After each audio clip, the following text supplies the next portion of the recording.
All right, everybody, back here again. Got another episode for you. Got a little. We usually call it, downtown at the dog pound, but this is going to be lazing at the information station. Okay, yeah. I've got a very knowledgeable guest today. She's probably got more knowledge than most everybody I know combined. Now, whether she really knows it or not, I don't know, but it sounds good. So she's a world-renowned author that writes articles for Tuskers Magazine. She's world-renowned dog handler, shows dogs, bathes dogs, works dogs, hunts dogs, takes care of dogs. She's a dog woman. Miss Monica Wheelus, everybody. Here we go. All right. How you doing, Monica? I'm doing good. I don't know about all that, Joey, but I'm working on my MC shit now. I can start bringing people out to the ring, Well, I will say one thing from the get-go. I do love dogs. It doesn't really matter what kind of dog it is. As long as they have a purpose in this world, I love them. There you go. I agree. So tell us who you are and where you're at and what all you do. Well, you touched on quite a bit of it. I write for Tuskers Magazine. I have been doing that for, I don't know, probably going on 10 years now. Pretty much, I think I was in the second issue. I met Ed and the gang in Waco at a World Predator and Wild Hog Symposium or something. I was the official photographer there. I was back when I was still doing photography. Mm-hmm. But I work at a vet clinic. I grew up with working dogs. I grew up with pet dogs. Done some dog training of different sorts, whether it be retrievers or like basic obedience, kind of my dog doesn't respect me, what do I do? Mm-hmm. And I'm evolved back to, I now work in emergency vet clinic in San Antonio. So I'm seeing a little bit different side of things because I'm in pretty much downtown San Antonio and it's not the old country vet I used to work for. And I'm learning a few more things, but learning to relate it back into dogs, of course, the working dog. So that's pretty cool there. I bet in San Antonio, we've been through there quite a few times. We delivered quail out to a ranch in Bernie, Texas, and mm-hmm. San Antonio was a lot bigger than I ever thought it was. Yeah. I got lost there at like 2:30 in the morning, and I was like, yeah, you can't just make the block. No, it didn't work. It's I believe it's in the top 10 in the United States. It may be even in the top 6, if I'm not mistaken. It's a big place. So I imagine you see a lot of stuff. We do. What's some of the wildest stuff that you've seen? Just like kind of off kilter, some off kilter stuff. With the dogs. With the dogs. Yeah. Well, I'll say it this way: it at least was a hunting breed, but it was not with a hunting owner. We'll just say it that way. Mm-hmm. A dog that ate an entire shish kebab wooden bamboo skewer, and it came out the dog's flank. Oh my Lord. Yes, when it went through, it shish kebab some intestines and came out the dog's flank. Luckily, they were able to save him. But put it this way, the lady's a little more careful when she's cooking for the family, who's eating what and where with that dog around. I bet. That's insane. That's crazy. Hey, so if you have a dog like that wants to grab stuff and just choke it down, what are some What do you do when that happens? I mean, seriously, like, is there some kind of steps that people could take to ensure that their dog is going to be okay? Well, the best thing you can hope for is to get them somewhere where they can. And this sounds like I'm tooting our horn at the emergency clinic, but somewhere where they can do an endoscopy and knock the dog out and go down in there. I'm gonna tell you, it's expensive, and if you love that dog, you better be prepared to take out a mortgage because it is expensive. I can imagine. But the flip side of that is we were very lucky that we had a very knowledgeable doctor, one of our criticalists, that was able to open that dog up, and he went in and cleaned everything out, flushed it out, did everything you're supposed to do, and sewed up every tiny little perforation in that dog and hit him with probably 3 different kinds of antibiotics and kept him in hospital. Now, would I have paid as much as those people paid to get that dog saved? I probably would not. But then again, that dog had that skewer in his system for 24 hours. I neglected to say that a while ago. Oh, yeah. So they thought he chewed it. He did not chew it. He just swallowed it. He just swallowed it whole, and how he got an 8-inch skewer down his gullet, I do not know, but he did. So if they swallow something whole, it's coming out one way or the other. Yes, it pretty much is coming out one way or the other. Whether we have to go in after it, either with an endoscopy or actually, open up the abdomen and retrieve it that way. I don't worry too much about my dogs doing things like that. First off, they don't tend to grab things that they're not supposed to grab, but that takes time and effort and a lot of things that a lot of people don't realize you got to do to get a dog to actually listen. But that goes back to me being a little bit of a snob when it comes to dog training. It's not that hard sometimes. It just takes patience and time, and most people don't have one or the other. So I agree with that, because there's a lot of people that they've had dogs in the past that were trained very well or had a good handle on them, whatever you want to say. And to me, there's a difference in a handle on a dog and then a very well trained dog. Yes. And I don't know what your outlook on that is. Like my handle on a dog is like, we're going hunting. It'll stand there and I'm going to put the collar on. It's not acting crazy. It'll load and unload. It'll call when come. Yeah. Or come when you call it. Yeah. That's the handle. But a very well trained dog is, it's a whole nother level. It's going to do all the basic obedience. It'll do some tricks and, protection, stuff like that. That's the difference. There's levels. There's just as simple as your dog having respect for you. And, there's a lot of controversy over the alpha theory and all of this stuff. And you know what? Where I grew up and how I grew up, the dogs were dogs.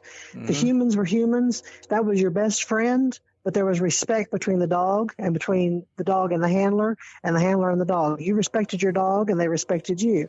So, like I say, seeing things in the emergency room, a lot of times it is wild, out of control, or it's puppies. We do see a lot of puppies because, they get into everything. You can't prevent that. But, I don't have as good a handle on my dogs as what I would like to think I do sometimes. But, then again, I sometimes I don't need it. I have a handle when I need it, and I'm not opposed to a little Edison medicine with a shock collar. And I don't overuse it. That goes back to me working with a lady that trained retrievers. My blackmouth cur, my mama dog that lives in the house and is my number one everything. When she was young, this lady had never seen a blackmouth cur, so we trained with her pups she was training that were the same age. Guess what? My dog retrieves dove for me during dove season. She's not supposed to. She's a blackmouth, but she does. That's pretty cool. She has a handle on her when I make her. Sometimes I have to remind her, but most of the time, as long as she's not getting into any trouble, I let her do what she wants to do. And like you said, though, but she knows when to do it. She knows when to press her luck, when not to, I imagine. And when they do press their luck or tend to say, hey, I'm not going to do that today, the best thing to do that I have found is, no, you're going to do it. Because if you just quit and say, well, they're not going to do it, then you're losing that edge. Yeah. Right. And on that training you were talking about with the retrievers and stuff like that, we talked to a guy the other day, and he was talking about some training methods that he was using with the stimulation, and he puts it on this, as low a setting as he can get, that'll get their attention. Right. And like when he calls the dog, he holds it down continuously until they get there, then releases. Right. When they're young and stuff like that. What do you have any kind of tips or methods like that you could tell some listeners that might help them to keep from getting frustrated when they're trying to train a dog that's a little hard-headed? Like you said, just use the lowest setting that gets their attention. What I learned, and my big brindle dog, he, from the time he was 6 months old, he knew what that collar meant, because I've got horse, mule, and got cows next door. He needed to learn, so did his brother, that those was no. You don't harass them at the fence. And I would hit the tone, hit the vibrate, and if he didn't turn and look at me, then he'd get a nip, what I call a nip. He'd turn and look at me, and I'd call him to me, and I'd hit the tone button again, meaning look at me. And if he didn't come to me, here we go again. And I would just continuously do that little nip. And if I needed to crank it up and lay on that button a little longer, I would until he started coming to me. When he started coming to me, I rewarded him, took it off. He looked back at that cow, zap, And that's what I learned from the lady with the retrievers, because they train exclusive with that. But I'm going to tell you right now, when I got my first collar, she made me put it on my thigh, and we worked it up. And she said, this is what you need to realize. Some dogs are more sensitive. Some people are more sensitive. Let's see how high you can take it. Mm-hmm. And it took everything I had, but we got it all the way up there. But that also taught me a very good lesson. You only use as much as what that dog requires. Now, I will say this. I know, them Jag Terriers might require that stubborn dog step up in collars. It's double digits. And I tell people, when I was training and we didn't use the collars, the simulation collars in the training group that I worked for, the company I worked for, we didn't do that. But I told them, I said, personally, I have hunting dogs. If I'm going somewhere they don't need to be and they're getting into trouble or about to get into trouble, I need to get them out of there to save their life. Mm-hmm. So I do not have to use more than a 5, but I will go higher if I feel it's necessary. And I can honestly say I've probably only done that on one dog, and he now belongs to Pat Lewing. So, that's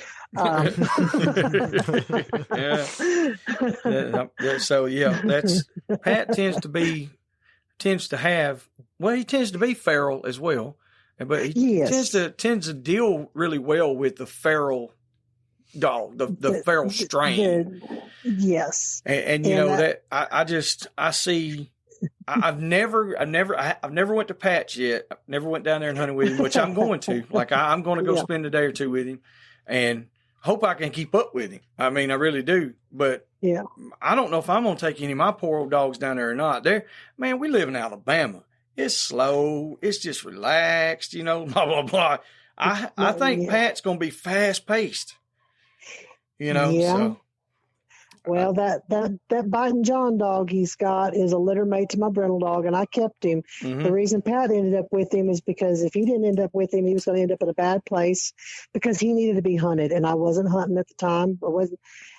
And he would get out and go off on his own to hunt. And there's some people, even though he was broke off of livestock, there were some people that said, hey, he's in the pasture with my goats. He's going to be gone. Yeah. So he took a little trip to Uncle Pat, and now he chases, and I think he's got video of him pulling a beaver or something out of the water. So you never know with Pat what they're going to go after. That's right. But that was the best place for that dog, because I didn't want to continuously suppress his natural want and his need. It wasn't a want; it was a need.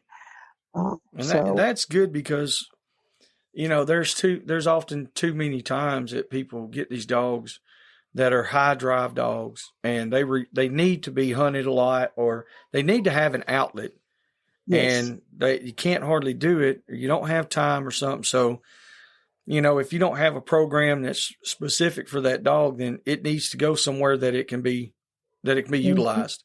And, mm-hmm. In the world that we live in, it seems like there's always somebody who will use it.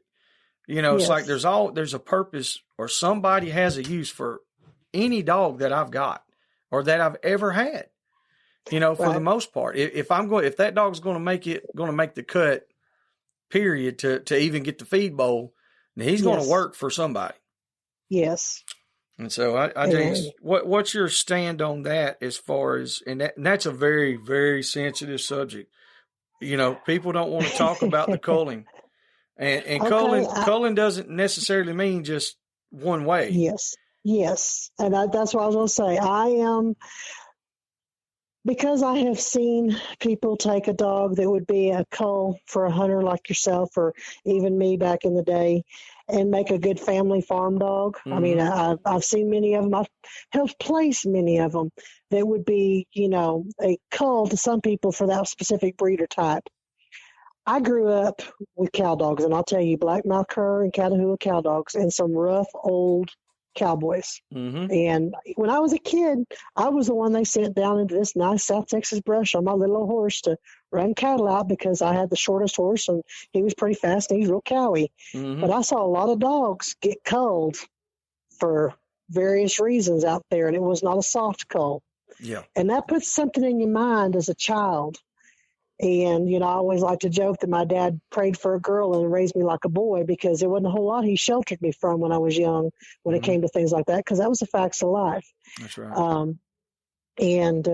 I tell people, they look at me and kind of laugh sometimes. I tell people, I've seen the worst that a dog can be treated. I've also seen the best that a dog can be treated by the same cowboy. Yeah. So it's not a mistreatment. It's you've done it one too many times. This isn't you having a bad day. Yeah.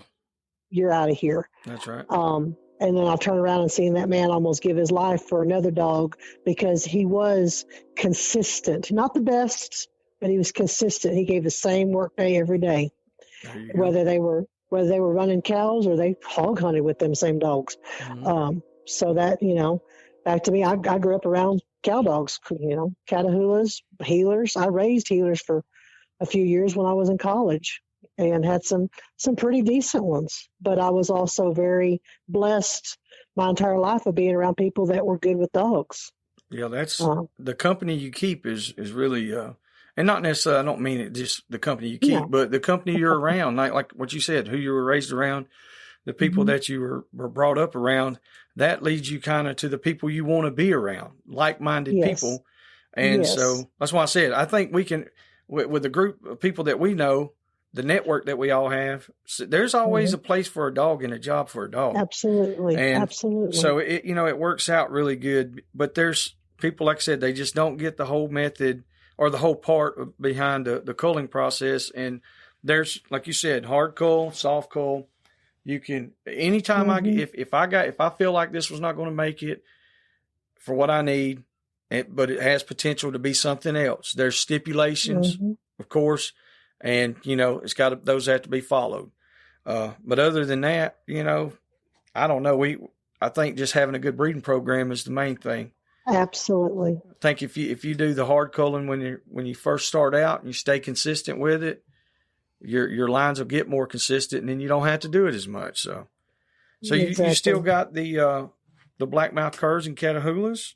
What kind? What all are you running now? Or you got a mixture or what? I got a mixture of stuff. I got 2 Catahoulas. Both of them were given to me because they were somebody else's, not going to fit in the program, or we're no longer in the bay pen world. Yeah. I've got 2 Catahoulas. My number one female is Nikki, and she's made me a little money in the bay pen, but it took us a while to get to know each other. And because those dogs, I joked around I was never gonna have another Catahoula again, but here I've got 2.5 because I got a half blood. He's half blue cheek, half Catahoula, and he's a good dog. I mean, he's a really good dog. And I've got 2 brindle blackmouths. I got my old yellow blackmouth, and I got my half plod hound, half blackmouth, big monster dog that outgrew everybody he was supposed to. He looks like he's a mastiff. Yeah, he's a big rascal. I've seen that son gun there. He's your dog for sure. Like yes. he's not anybody else's dog. No. He will let you know too. But he's on the lead. He's a good boy. Other than that, you might not want to approach my truck or where I've got my dog staked out. Don't hit the chain. Don't hit the gang line because he will let you know. But like you said, on lead. Like it's like day and night. He's behaved. And the funny thing is, it's not. I can hand him off for somebody else to lead him, and he's the same way. Mm-hmm. So he knows that difference. That's back to where I'd like to say I'm a dog trainer because I worked with him on that. I've had a lot of people criticize me for letting him be aggressive on the line, and I said, you know what, he's doing the job, and I'm not going to correct him for something that I don't mind him doing. If I minded him do it, he wouldn't do it anymore. That's right. But I don't mind him being, tied out next to my truck or in my truck and, kind of give that stare down to people and that bark he's got that'll kind of put the fear of him. It'll shake the windows, yeah. That's some gun. Like I said, he's there, that's for sure. Yeah. But he is a good looking son gun, too. That dog is beautiful. He's a stud. Yeah. Yeah, I'm pretty proud of him. You know, I brag on him a lot. People get tired of it, but he's my dog. Like you said, I'm the one that feeds him, so I better like him. That's it. So what all do you hunt, and what all game do you pursue? With these, gosh.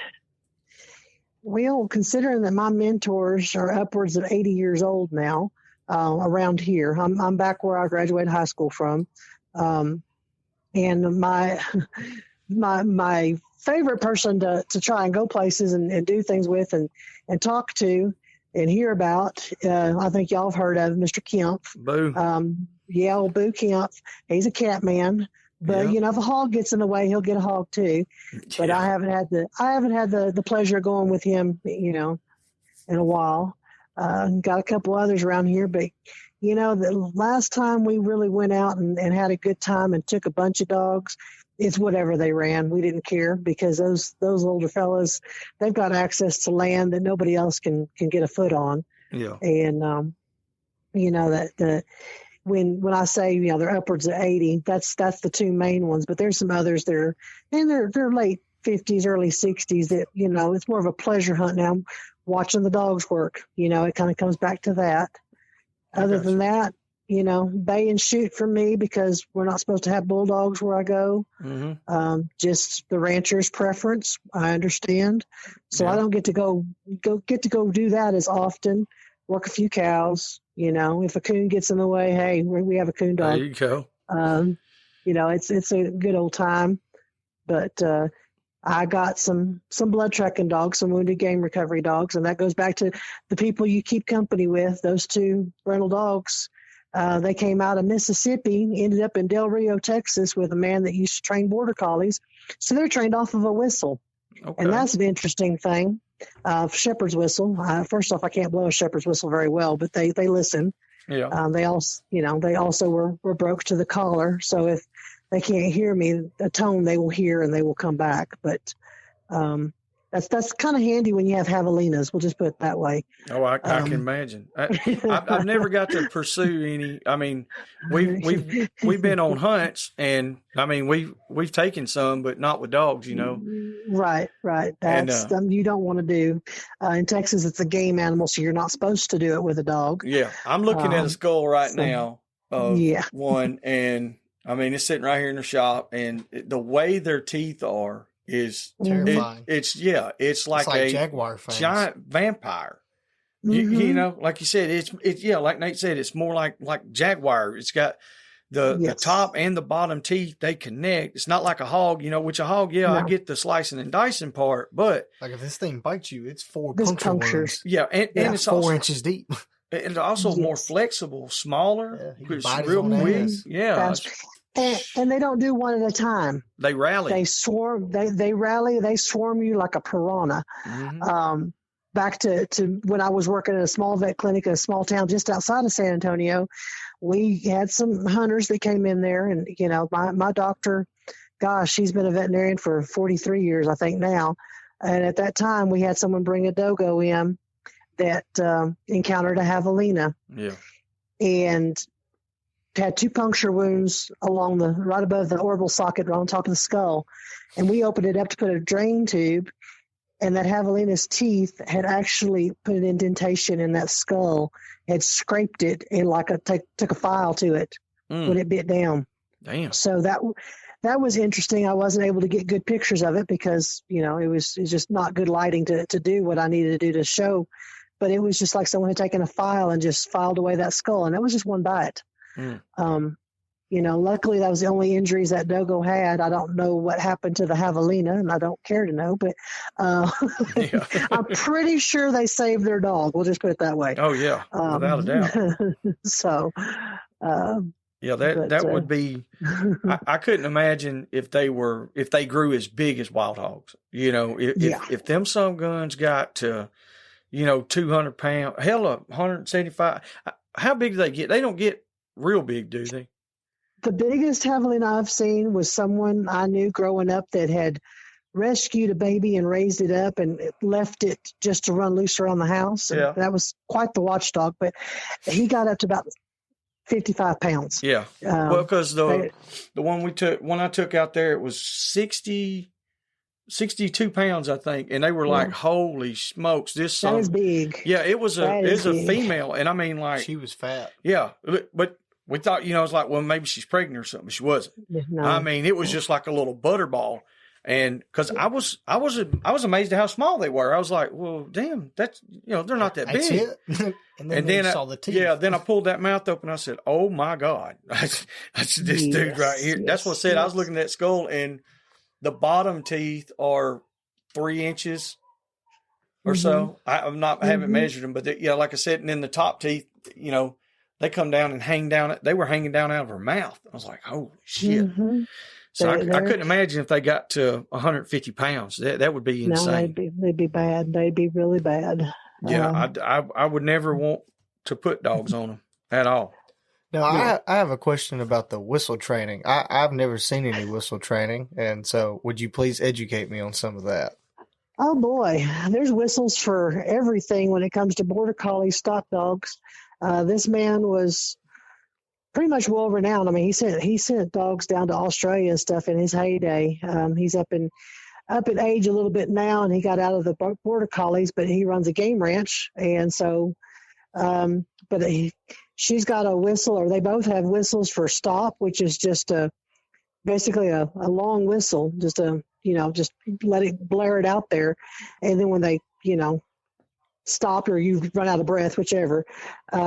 Then you can do left and right, depending on whether it's 2 whistles or 3. There's this long, short, long to tell them to get out, to go find what it is they're looking for. And to see a blackmouth trained that way is kind of interesting, kind of like my blackmouth that trained with retrievers. You're not supposed to, but it can be done if you got time and patience. But he has there's a recall whistle. Like I said, I'm not very good on the shepherd's whistle, so I use a regular old dog whistle, and I can pretty much mimic it. If it's not close enough, I can do it with my mouth. I can pretty much do it with a dog whistle, and all else fails, just hit the tone, and they come back. That's pretty cool. I got you. But it's if you ever get a chance to watch Border Collies or stock dogs work on TV on these big competitions at the rodeos and stuff. I think Denver's got one of the biggest ones. It's pretty amazing to watch a Border Collie work, and they're working off of a whistle, and so it's pretty interesting. I got hooked. I got hooked on that stuff like end of last year, man. I started watching, especially a lot of stuff in like New Zealand and Australia. Yes. Man, they were getting like all these sheep and stuff. It was insane. Those dogs were. I mean, like you said, it's a whole nother level. It is. And it's kind of funny because I'd only seen one person that trained any kind of cur dogs off of a whistle. And it was a guy I went to college with. His dad had his cur dogs trained for cows, but he also hunted with them. And we were at a wild hog festival having a cook-off, and somebody let a hog out of a trap. It was a little one, probably about 60-pounder. And he pulled, the pins, so to speak, as he said. He let him take the chains on 3 of his dogs, and he had his whistle, and he whistled those dogs to work that hog into the rodeo arena. There wasn't anybody in there at the time, and that was quite interesting because they knew better than to bite that hog. As long as it was going the direction he wanted it to go, they didn't bite it. But he hunted with those dogs, and that was just amazing to me that the area that they hunted was so thick with hogs at that time that he actually could pick out which hog he wanted. And I hunted with them in college, and I know how dense it was with hogs. Now it's not that way anymore because of the helicopter flying, but that was pretty interesting. How has amazing. That helicopter stuff affected the areas that you've seen? Well, I know somebody that's a manager of a ranch about an hour and a half south of me. Of course, it's probably only about an hour, and then you turn off and go another 30 minutes on a county road. When they fly the ranches next to him, they run javelina and hogs onto the place, but that's because they're more thick, I guess, with the brush. Yeah. Along a river bottom. They figure out when they hear that helicopter coming, they get in that thick brush, and they They don't come out. They just kind of hole up. Them hogs have been educated. That's what I was thinking. And I've talked to people about it before, and I was like, well, after they fly 2 times, I guarantee you those hogs, they already know. They're like, hey, we need to get on down the road, hole up, or whatever. But they're not going to just keep running out in the field, be like, oh, yeah, here, do this. And they're a lot smarter than that. Now, are these helicopters being flown by like the state of Texas, like the Game and Fish Department, or is it like just no? Okay. These are game ranch owners that are hiring people to fly it, and what they're doing is they're doing deer counts, and they are shooting hogs and coyotes. I got you. And I've done a lot of predator trapping, so that doesn't bother me if they're flying the ranch next door, because it just pushes all the predators onto this side, and we can get them eliminated and fix some holes in fences and find where they're coming in. But those hogs, people don't realize what damage those hogs can do when they're in a hurry and there's a bunch of them hitting the game fence. Oh, I can only imagine. They find one weak spot where one hog can go through. They hit it with 4 or 5 during a helicopter flight, and they can make a pretty good hole that you got to repair. And but like I said, that ranch has got a part of the Frio River that runs through it, and it's just dense. They don't hunt that. It's not high fence there, and those hogs get down in there. Of course, it's nice during deer season. If somebody wants to shoot a hog, you can set them up in a stand down there, and you're pretty much guaranteed to get a hog because there's no pressure on that place. Yeah, that would be great for that part, for sure. Yeah. The problem with it is the owner doesn't want any dogs on there, and I don't know that I would take just anybody's dogs, because for every hog I've seen, I've probably seen 10 javelina on the place. Wow. Because you're talking about, a fat javelina. There's one down there. It looks like a potbelly. He just stays underneath the feeder in the breeder buck pen. So, wow. He's a freak of nature. So what all kind of predators you got, that, I mean, I know there's all kinds of stuff, because like I talked to a couple of my buddies out in West Texas, and they were like, we were talking about mountain lions and stuff. They're lions. They're like, oh, that's every day. I was like, what? Yeah. They're like, yeah, they're a nuisance. I was like, yes. I said, like here, of course, where we live at, there's none. Is what of course, that's what's going to be said. And then everybody has seen a 12-foot long, 700-pound black panther. Oh, yeah. That thing had a tail 9 foot long, and it weighed 350 pounds. And I'm like, come on, people. Those are the most infuriating conversations ever. Yes. As somebody who has seen a black one, I'm like, you did not see a black one. I guarantee you could see one. They don't exist. There's not a black one. They don't come in black. Yeah, that's what I'm saying. It could be a jaguar, but it's well, in Texas, it could very well be a jaguar. Yeah. But depending on what part of the state, and I've lived in everywhere but East Texas. So in this county that I live in, and I'm not going to say what county it is, but I live outside of San Antonio, because I don't want all these people calling me yet. In a 5-mile triangle from where the house I grew up in, a lease pasture my folks and I had, and where I currently live, I have seen in 20 years now I was gone for a lot of years, but in 20 years I have seen no less than 5 mountain lion. Now, one of those mountain lion, my dad and I were out at the pasture taking care of horses and everything, and we watched a female mountain lion dragging a young, probably yearling deer across the back of a pasture with 5-acre trap is what we called it. Now, I talked to a friend of mine that lives down and around the county road, and he's shown me pictures that he's taken with his wife's camera. There's a mountain lion every year that comes and has her kits, her cubs, on this piece of property, and it bordered that pasture. Wow. So he leaves them alone. As long as they leave him alone, he leaves them alone. But in that triangle, probably the 20 miles around the town, there's been reports of horses, young, foals and stuff being taken down, not killed, calves, so on. And I'm going to get on my soapbox a little bit, because the state of Texas Parks and Wildlife, didn't take evidence that was given by people that knew what a mountain lion, attack looked like, including some of their own game wardens. and they said there's not enough data. That was probably 8 years ago that they started trying to work on this. However, the USDA trappers have data on lions in Texas and how prevalent they are and how they are a thriving population in most of Texas, but you just don't see them. That's the guys I was talking to. Both of them were they're not presently right now, as far as I know, but they were USDA trappers. And yes, along the border, south, out towards Del Rio. Now, some big ones have been taken out in Del Rio area, little place called Comstock, and then all over West Texas, down the Davis Mountains, so on. That's where Boo did a lot of his lion hunting and helping with research back in the 80s, collaring lions. I got pictures of him with lions waking up to just go back up a tree, and he's standing underneath them. Wow. Pictures of him grabbing a lion out of the tree that they had just tranquilized. He's got it by the tail. We got to get him on. We got to get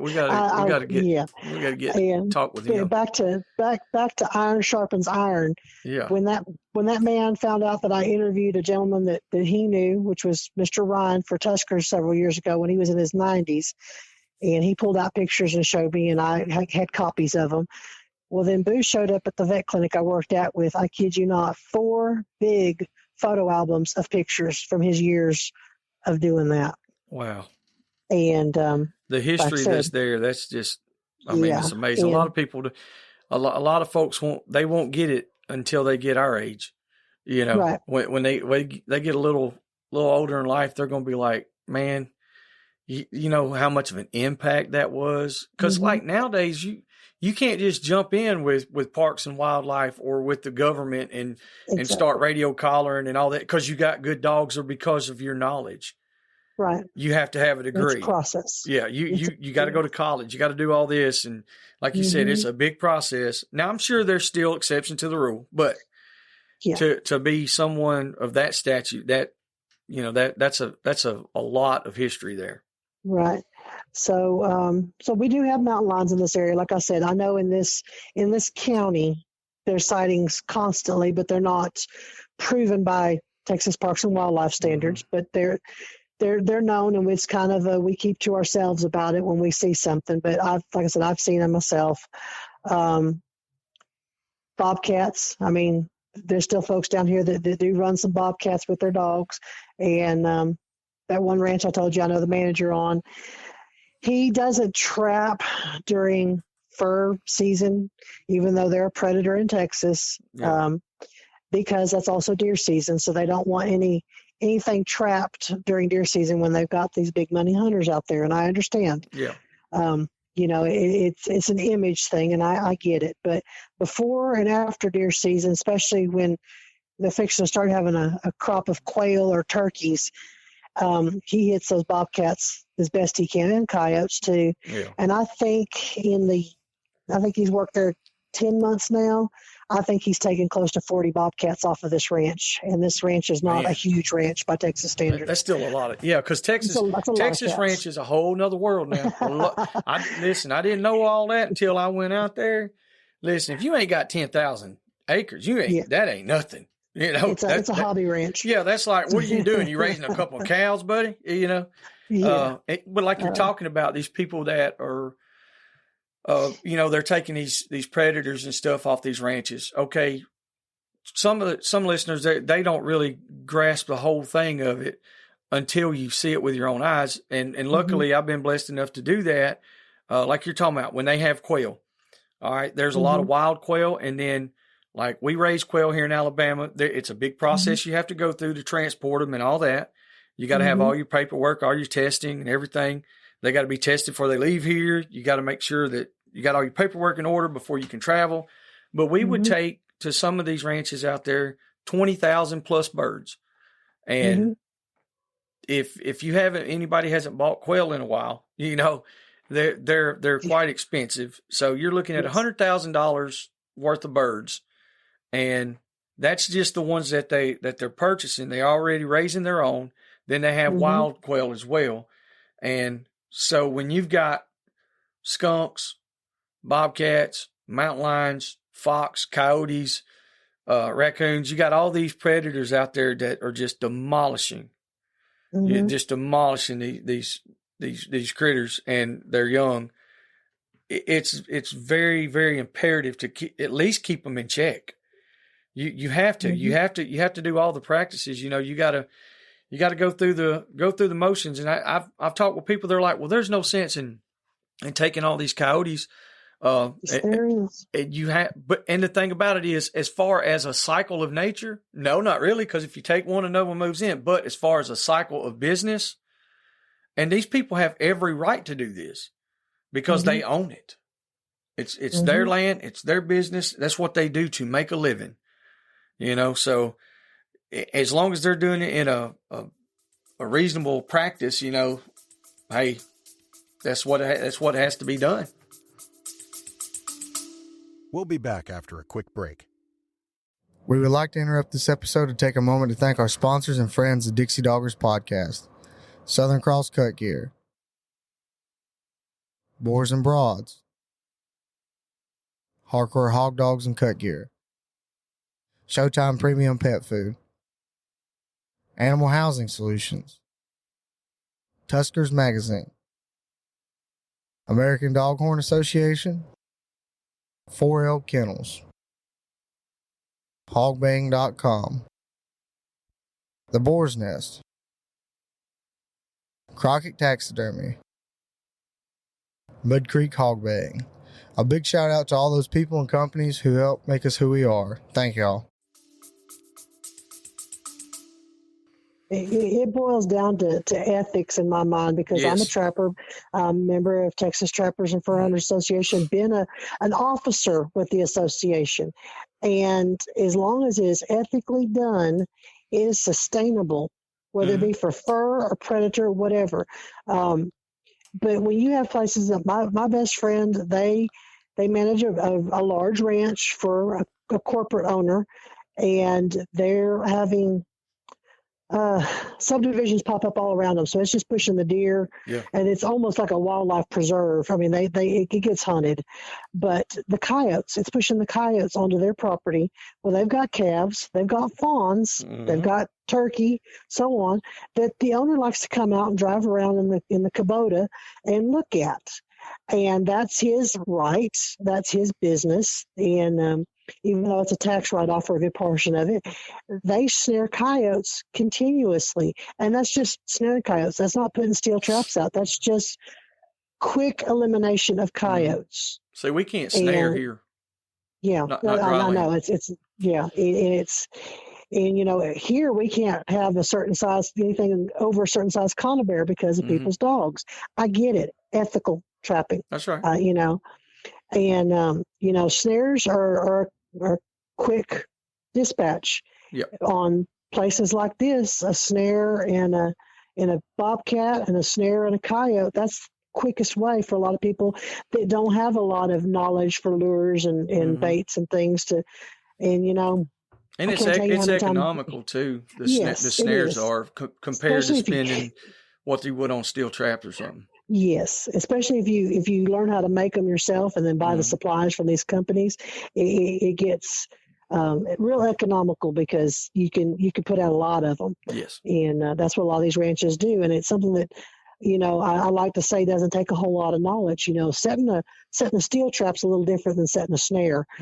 Snares you get lucky. Steel traps you have to get smart and you have to get good, and I learned that real quick. You can't just throw it out there and hope that somebody steps in it. That's right. You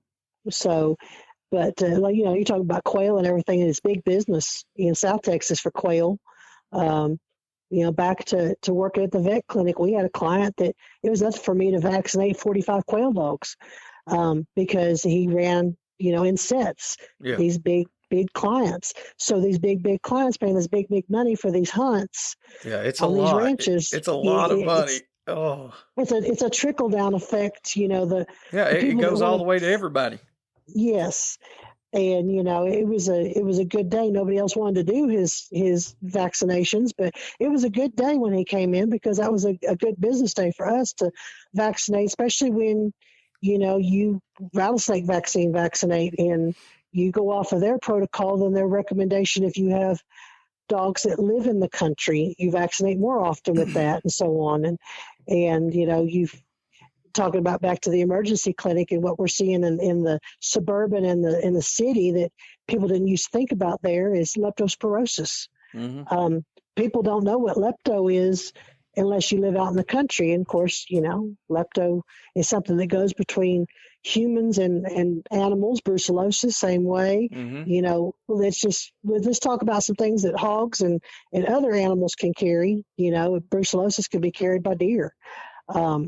You just don't know what you're getting into. And when you have a dog that comes in contact with, where an animal urinated and they can come down with an unknown disease and Mm-hmm. you don't know what it is. And they go downhill in a hurry.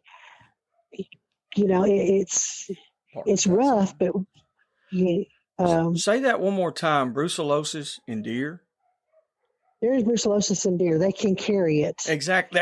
See, you're not, listen, people, listen, everybody. A hog's not the only one that could potentially carry it. Brucellosis, brucellosis in Texas. The big battles with cattle. A lot of stuff can carry it, man. Yeah, anything that is a hooved animal, preferably the split hooved animals, but that includes swine, deer, goats, mm-hmm. Cattle. And it can transfer to a cow dog just as easy as it can transfer to a hog dog. We may, for a long time, if you had a female, and we're going to do any kind of breeding. Brucellosis test. Yes. Mm-hmm. But people tend to leave all that. It's like they don't correlate it, No. And so, they don't. I mean, that's a big thing. So what do you do?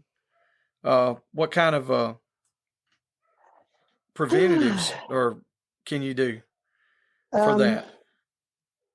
It's rough. It is rough. Besides brucellosis testing all of my dogs at any given time, the state of Texas and just nationally, the brucellosis in cattle has almost become non-existent.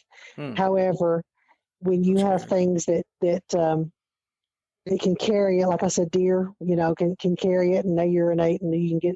But the big thing here was what we call cowbirds. Them white egrets would transport it between cattle in the afterbirth, and they would transport it to a different cow, and so on because they were out there. Well, then that also transferred to deer, and that also transferred to swine. To find a hog. I had somebody that did statistics on this because he was the guy that was, investigating the hog outbreak of Texas. And I kind of laughed when he said it that way. When he was doing research on feral hogs and the impact on wildlife, and we had a conversation. And the more I talked to this very highly educated man, the more I wondered exactly what he knew about feral hogs because there was a whole lot of things I brought up. He looked at me like I had three heads. Mm-hmm. But we talked about brucellosis, and he says, "Oh, well, it's rampant. It's rampant." Okay. Then they started testing. A year later, he comes back to me. He says, out of I think it was 3,200 and something hogs they tested, 5 had brucellosis. The problem was those same 5 also had pseudorabies. Yeah. So one kind of went hand in hand with the other, and that was not good. And then they came back, and there was more than that, and there was less than that. I know Georgia's having a problem with it, and they have for years with brucellosis and pseudorabies and everything else. I got trapping friends in Georgia, and they talk about it all the time, how many swine have been tested and test positive in that state. And that was 5-6 years ago. They were telling me about it to start with. Well, that's one of the big issues with the bay pen stuff out there too. They have to get tested so much. And that's the thing in Texas too. They'll randomly ask you if you have a holding facility to brucellosis test, and that's fine. Do they charge for that, or is that just something that's provided by? Let's see if you have a holding station. Or do you have to have a permit, license, and all that? Okay. Yes, you're supposed to. Okay, so having all those and being legal and doing everything you're supposed to, that was where my question was going was, if you're doing everything you're supposed to do and you're paying all this already, do they provide the testing or do you have to pay for the testing separately? I don't know anymore. I know when Okay. I was raising show pigs in the Texas Panhandle, Mm-hmm. because where we lived was at the uppermost point of the canyons with, the Paladera Canyon. Well, there's lots of little canyons that come off of it. And I would have feral hogs come up there to my show pig mamas and get in with them. And I had a completely free herd of everything. And I would have to randomly test just because they had contact with a feral hog. And they did, because I was a member of Texas Pork Producers, I didn't get charged for that because I was on the up and up. Okay. Now, to come into a holding facility, I don't know anymore. That's something that's gone back and forth.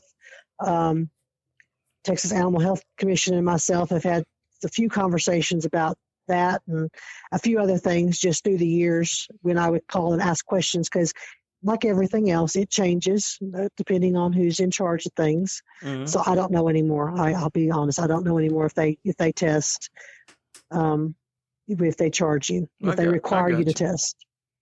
Well, I mean, like I said, just something I was thinking about, because I know, like in Georgia, it's quite expensive. Yes. To get the testing and stuff done. So I don't know. To me, it's one of those deals where, every place is different. So it's kind of as long as you're on the up and up, I think it'll all work out sooner or later. I hope. It will. It will. And, like I was saying about the brucellosis, the leptospirosis, all that. Brucellosis, dogs can be carriers of it and not show symptoms for a long time. Mm-hmm. Leptospirosis, not so much. Explain the leptospirosis to everybody. Leptospirosis is, it's carried mainly in rodent urine. Mm-hmm. That's where raccoons are the number one spreader of it in suburban areas or urban areas. Well, guess what? We got raccoons out in the country too. Mm-hmm. And that's why people out in the country were told that you need to vaccinate for this, because, other things we're vaccinated for, so vaccinate your dogs. And so through the years, it's kind of trickled down, but it causes a high fever. It causes liver failure, kidney failure, and usually within 2 weeks, they're dead. It can spread dog to dog, just, mucus, just like anything else. Or you have dogs that are kennel next to each other, and one urinates and it splashes on the other side, and that dog goes along and sniffs it and licks it. And there are breeders out there of these high dollar dogs, and I won't say purebred breeders, but just breeders of high dollar dogs that say don't vaccinate for lepto. Well, what are the symptoms of it?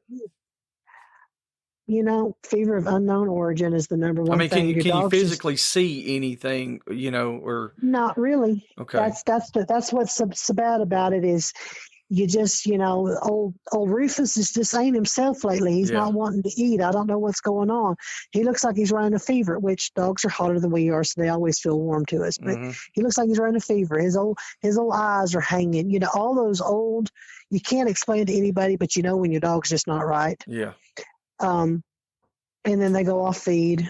They start losing weight and they go downhill in a hurry, and you can't figure out what it is. And a lot of vets don't look for that right away. It's kind of like, you hear hooves, you don't look for the zebra because they don't think of lepto being something that's seen real often.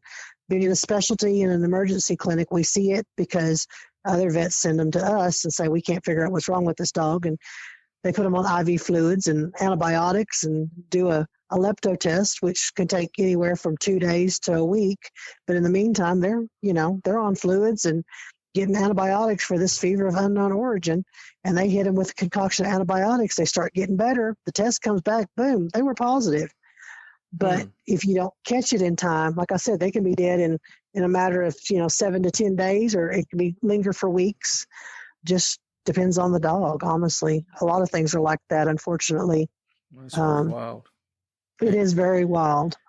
There's so many, and I read your articles in Tuskers, and I really have got to where I look forward to it, because there's so many things like that. Like, I didn't know that's what they were. I've researched some of these things and get further in depth in them on my own. And then, like I said, now here we are every month. Monica's got something in here that's useful. And there's been a couple different times I'm like, man, if I'd have known this 5 years ago or whenever, I could have put this to use. But now that I do know it, hopefully you won't need it. Yeah, I mean, I hope I never do, but like I said, it's good to have that knowledge. And because I think that's one thing that's really, really overlooked a lot. Everybody talks shit about it, but it's not really pushed as hard at home, is maintenance of your dogs, your feed program, your water, your supplements, all these things like that. Like I said, everybody talks trash about how good their dogs are and blah, blah, blah. And I know some guys personally that have some outstanding dogs, but they are not going to pay more than $20 for a bag of dog food. Yeah. They're not. And them poor old dogs, man, they look like hell. Imagine what they'd be like if they were on a decent dog food. Yeah. Or a decent regimen of wormings. And, I'm one of those people that if my dog doesn't need it, I don't do it. But by golly, my dog's going to have the best food that I can get for them. And I don't have 40 dogs. I got less than 10 at any given moment, unless I got a litter on the ground, which is not often. I want to feed a good quality food. Mm-hmm. And, I'm not opposed to giving my dog scraps as long as it's not got a bunch of nonsense spices and other stuff in it. And, not to bring him back into it, but one of the best things that Pat Lewing ever told me to do on that brindle dog before I got ready to breed him, the first litter, is he said, you got a garden, just put some greens in it. Just cook some greens, make him a mush, because that iron and those vitamins in there is going to boost him up even better. And, give him a little extra for, when it comes to time to breed him. Well, you know what?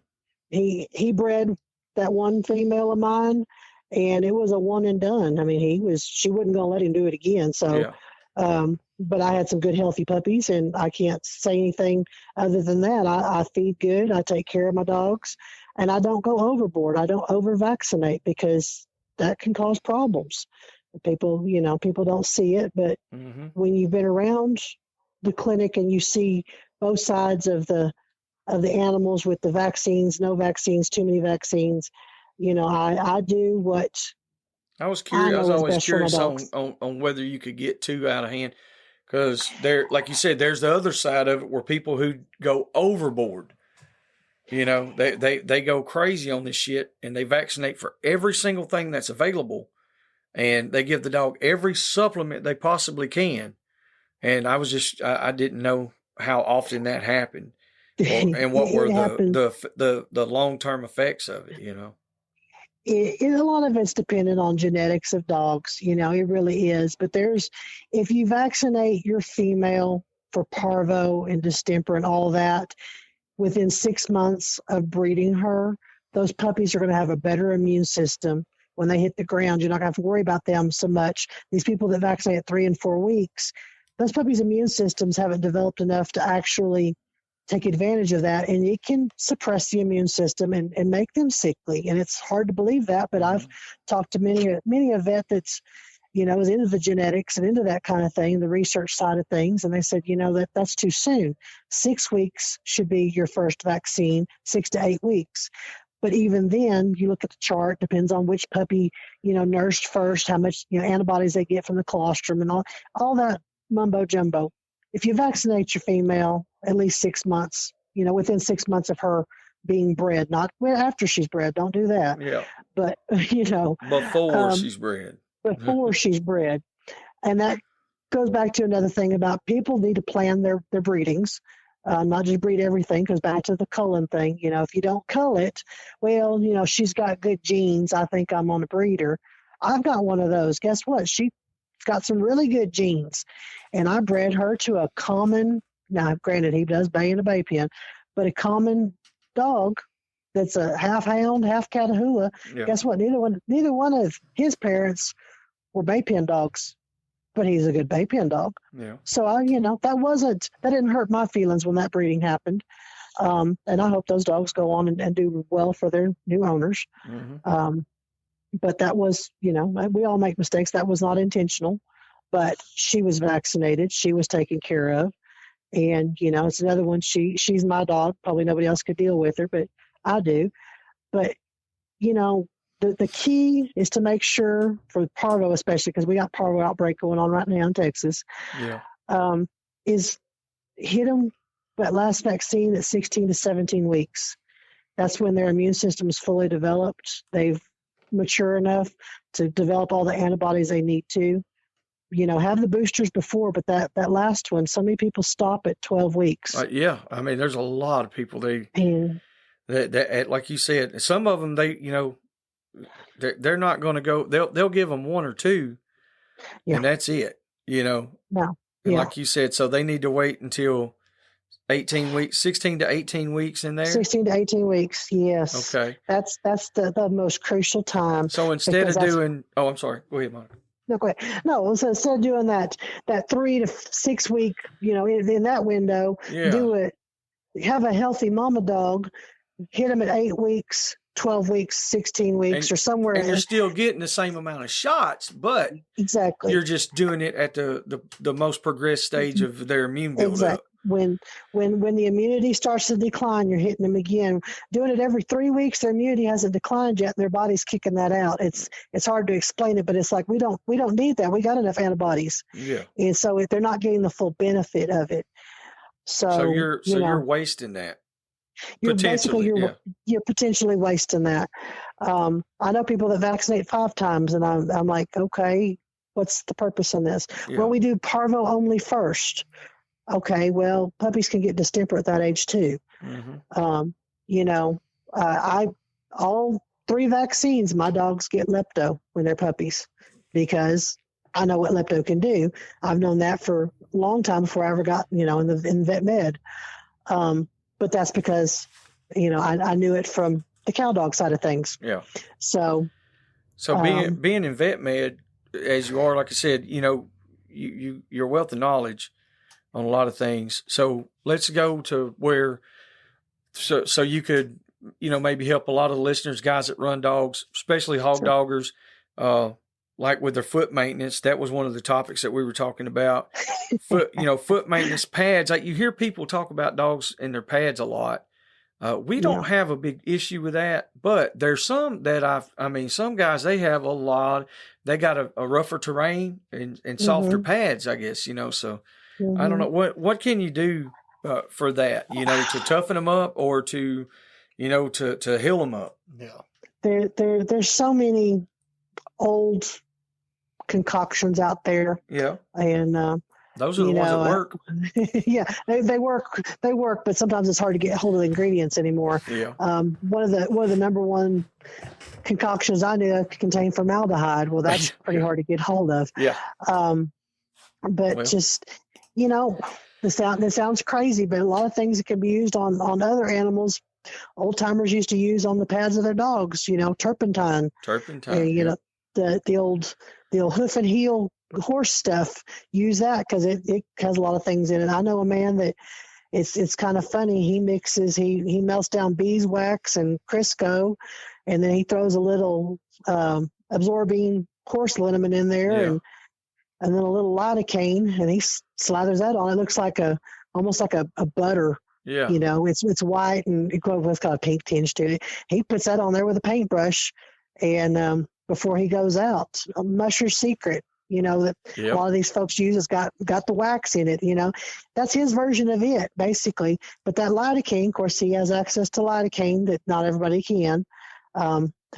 He mixes that in there because he gets it from somebody when it's out of date. It still works. And so that just kind of deadens the paws, deadens around those toenails. So when they get a ripped toenail, they don't feel it right away, or it's dulled. It's not necessarily, can't feel it, but it's dulled. But and this is something else that a lot of people have told me, and it goes back to the Catahoulas with white on them. You get light colored pads, they tend to tear more. For whatever reason, they're a little softer, according to everybody. I've not experienced it, but then again, I can honestly say I don't look at the bottom of my dog's feet to see what color their pads are when they're not dirty. Most time my dog's feet are pretty dirty. I'm not one on giving baths unless they need it, because they go jump in a water trough or do whatever it is they want to do, and that's usually good enough for me. I don't go all out and get foofy on them. Yeah. Unless, of course, it's July because he sleeps in the bed with me when I travel. But His mama's baby there, ain't it? Yeah. yeah. So on the feeds, was you want to answer a question? Oh no. Okay, I thought Nate was. I thought Nate was fixing to say something. I'm listening. I'm trying to soak it up. On the feeding, and water. You know, you were talking about a good food, but you know, as far as like supplements and stuff like that for hunting dogs, you know, do you have anything that you would recommend, or a line of products or something like that you've seen work? Or because you know, personally, I don't really do a whole lot of that. We kind of make our own concoctions up, Right. and it works for us. And you know, we're not licensed to do all that, so I'm not going to tell people, hey, exactly. do all this. But and for water, you know, people don't understand how important clean water is. Clean water, you know, that people say, and I say it same thing about my dogs. They'll go eat and drink out of nastiness. Yeah. And you know, and they got clean water at home. They got clean water 5 feet away. They're still going to drink out of the mud puddle. But that's their choice, not mine. Exactly. But I have a thing, and it's from the livestock end of things with me. I believe in electrolytes, not all the time. If you've got a problem with coccidia, I believe in Corid, like you give to sheep and goats and so on for coccidia. That's you know, one put we that in their use water too. from time. We Put that in use the water that. from time to time. And that's simple. That's pretty simple. The liquid. It is. Right? Is that what you're talking about? Just pour it in yes, water? Yes, just a liquid and just, you know, make sure they got clean water. But like I said, I believe in electrolytes. People have made fun of me, but then people have kind of stopped and looked at me when I didn't start in the bay pen world. You know, bay pen to me was something I learned after Tuskers. Mm-hmm. But I thought you learned that from Ed Barnes. Ed's the damn bay pen bandit. Right. Let me tell you. First time I ever went to a bay pen that wasn't somebody's training pen down here was I met him in Tyler, Texas to take him an Airedale dog, and I watched some bay penning. Mm-hmm. And I'll be honest, it did not suit me at that time because I tried to talk to some people and they looked at me like I was the press because I asked questions. And I've learned now that sometimes don't ask questions, even if you want to know and you're one of them in a roundabout way. That's right. I like to do a lot of sitting and listening. I should have done that instead of walking up and saying, excuse me, you know, could you tell me about, I went about it the wrong way. I should have just been myself and not try to be polite. Yeah. Well, and I get it because it was the same thing with us at first. It was like, when we first started going, it's like, it took probably 2 years of going solid before we really got to know anybody. Yeah. And it was like, the first couple of times they were looking at us like, who are these guys?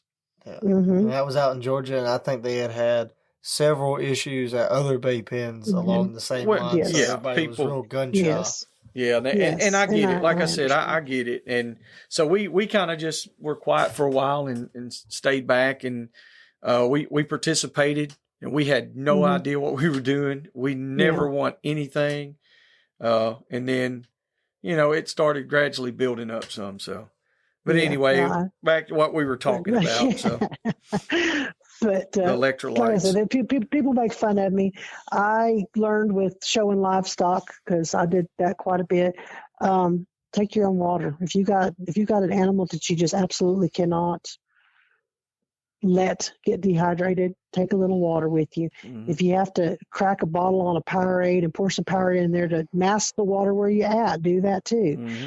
And you know, don't recommend Powerade for just every dog because it's got a lot of sugar in it, but that's something that if you get them drinking that at home, if you go somewhere and they don't want to drink the water, go to the convenience store, get you a Powerade, their favorite flavor, and put a little in there, it masks it. But I do the electrolytes at home. I do the electrolytes on the road. I haul my own water with me when I can. And, you know, people laugh at me with my little garden sprayers, my little handheld pump-up sprayers. You know, one of the worst deaths you can ever see of a dog is one that gets overheated and you can't get it cooled down properly. So I spray my dogs down before and after going into the bay pen if it's warm, sometimes even when it's cold. But you know, like I said, the electrolytes, I do that at home. I do that on the road, just something to kind of keep them perked up. In my cat kit, I carry honey. People carry with syrup, things like that. So you just don't know when your dog's been exerting itself, when their blood sugar is going to drop. I carry stuff like that with me. You just don't know.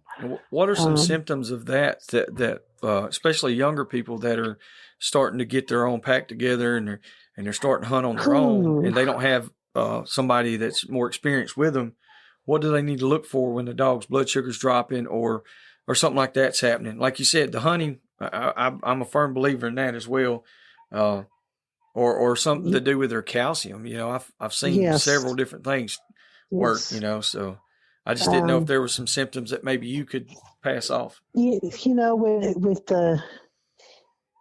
Both with the overheating and with the drop in blood sugar, because sometimes they go hand in hand. Yes. Stumbling, falling down, not wanting to get up. You look at they're not drooling anymore. That's the easiest way to explain. You got a dog that's panting and their tongue looks dry. You need to get that dog in the shade, give them a little something sweet in case it is dropping, and cooling the belly. I've got veterinarians that argue with me, and I say, you know what, you're educated. I respect you, but until you've been in the field and you've seen these things work, you're not going to change my mind on it. Oh, I'm not saying that you're wrong, but you're not going to change my mind on it. And,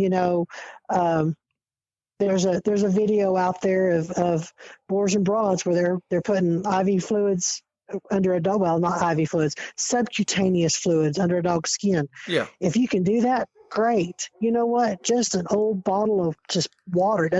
Don't make it cold. You don't want to shock their system. That's right. Water on, the inside of their thighs, back, around their business, so to speak, right. back in that flank area, their paws, their ears, get some, but that always try to give them a shot of something sweet, because that will perk them up even when they're overheated. Yeah. That's a little something to give their body, because what the body does when they get overheated is it starts breaking down muscle and organs because it's needing to be fed. You throw some sugar in there, a quick carbohydrate, it perks them up and that body stops attacking itself. Yeah. So that's why I say a lot of times that goes hand in hand. Yeah, I agree, because, generally that's, we live in the deep southeast and it's very humid, very hot, and, we deal with the heat.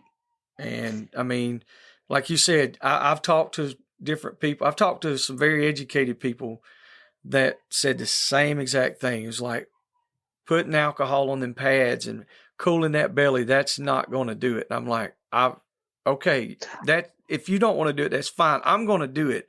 If you've never seen a dog, if you've never grabbed one and tipped the end of the ears, yes, you know what I'm saying? And yes, if you don't know what you're doing, it can be a scary thing if you've never been in that scenario. It's going to squirt blood out. But if your dog is dying, this is first aid. This is emergency. This is not just practice. It's like you got to do something or it's going to die. Hey, you got to do what you got to do. And I was called out. It's been several years ago. Some young guys that I had. I babysat them when they were little, and here they are. High school, early college age, and they were hunting together. And they called me up, said, "We don't know what to do. We don't know what to do. The bulldog went down. We don't know what to do." And I went out there, and they had already drenched his vest. They had drenched him, trying to cool him down. And I said, "Who's got the sharpest knife?" And we just split that ear. Of course, blood shot out about 6 to 8 inches. Yep. Scared them to death. And I had a cut kit with me, and my emergency kit, because I don't even call it a cut kit. And I said, "Boys, you ain't going to like this, but I'm fixing to basically give your dog an enema, because we got to get some water in a place. We got to get a water in a place that's going to cool the insides of him." Now, this is middle of the night, middle of the summer. And I took 60 cc's of water and shot up into his rectum. And then we stayed out of the way for a minute. But we did that about 3 or 4 times before he started trying to get up, because he was laid out. Well, he was laid out because hog broke. Yeah. They couldn't catch him. And he went on in heavily vested, heavily thicket, basically, of mesquite. And they couldn't get to him. When they got to him, they basically dumped him in a cow trough to get him wet, and then pulled him back out, and just, were panicking, which is understandable. I'd been panicking too. Oh, yeah. But And They those didn't things know that happen. I mean, that's never yes. planned. Nobody ever plans that. It's just something No. that happens. But luckily they were close to town, and I could get to them in time. And, was that dog ever 100% again? No, he wasn't. But he was good for one or two hogs, and then they put him in the box. And he was still alive. He was still alive, and he went on and produced puppies for them. There and you go. Because they were getting their pack together. Now, people laugh at me. I talk about, rescue, and I have a thing about rescues, and when it comes to bulldogs, and he was a pound puppy. Mm-hmm. He was a pound puppy that got snuck out somebody's back door. And I don't have a problem with that in the world. Yeah. Because better than him lying on the floor being euthanized. That's right. Or him going to a home that still couldn't handle him, because the home that he had couldn't handle him. And he went on to produce some pretty darn good bulldogs. I wish more places would really take that in consideration.